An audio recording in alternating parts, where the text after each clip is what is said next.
La Pologne, grand pays de 38 millions d'habitants, qui s'est confiné de façon stricte le 12 mars 2020, a décidé de se déconfiner progressivement depuis le 20 avril, ce qui fait que les gens rentrent progressivement au travail, même si le télétravail est fortement recommandé.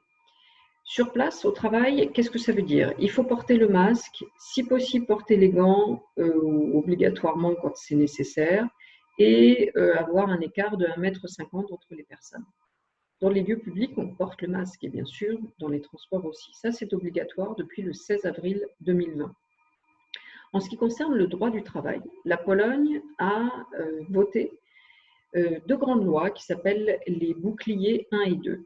Et la première loi, bouclier 1, qui a été mise en place dès le 1er avril, permet aux employeurs de mettre soit en arrêt de travail, donc c'est un peu notre chômage partiel, soit en réduction de temps de travail les employés. Je vais vous montrer dans cette diapositive en fait en quoi cela consiste. Donc deux grandes choses, l'arrêt économique ou la réduction du temps de travail.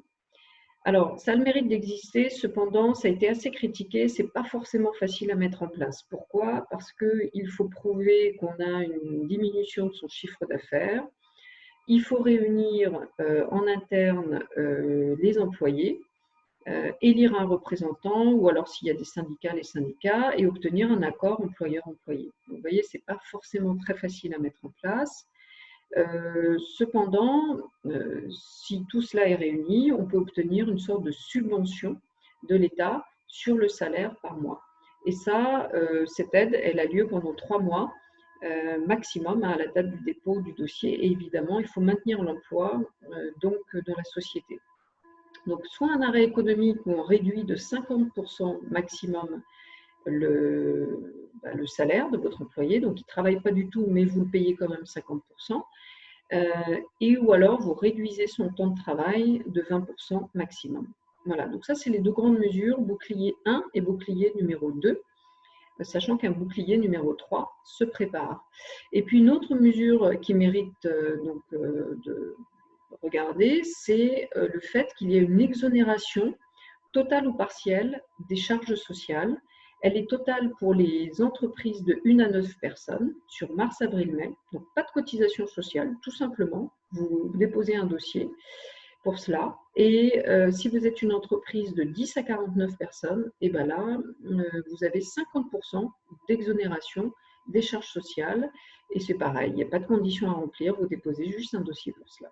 Voilà donc les grandes mesures qui ont été mises en place dans ce cadre de bouclier 1 et 2.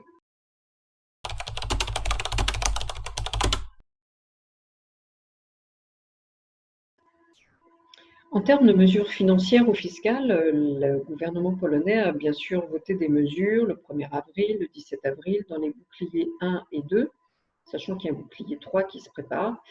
Les grandes mesures fiscales qui existent, eh bien, c'est surtout le report de dépôt des dossiers, notamment au registre du commerce, dans les différentes institutions, les fiscs.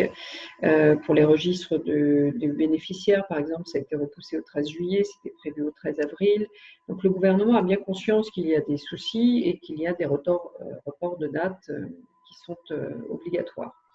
De même, il y a une mesure intéressante qui a été votée, qui est que les pertes fiscales 2020, donc une fois que vous avez clôturé votre année 2020, ces pertes fiscales, si vous en avez, pourront être imputées sur vos bénéfices 2019. Et ça n'existait pas jusque-là, c'est nouveau et c'est, me semble-t-il, intéressant. Concernant les aides financières, la Pologne a dégagé 100 milliards de zloty, donc c'est quasiment 25 milliards d'euros qui ont été dégagés pour soutenir l'emploi et l'activité des petites, des moyennes et des grandes entreprises. Donc toutes les entreprises ont droit à ce soutien financier. Ce sont les banques ou un fonds de développement qui vont fournir cet argent. C'est de l'argent qu'on avance et qui va se transformer en subvention pour toutes les entreprises. Alors, il y a des conditions tout de même à remplir. Donc là, je vais vous montrer effectivement dans un slide ce que c'est exactement. Voilà le slide. Donc, comme vous le voyez, cela correspond à 3 typologies d'entreprises, petites, moyennes et grandes.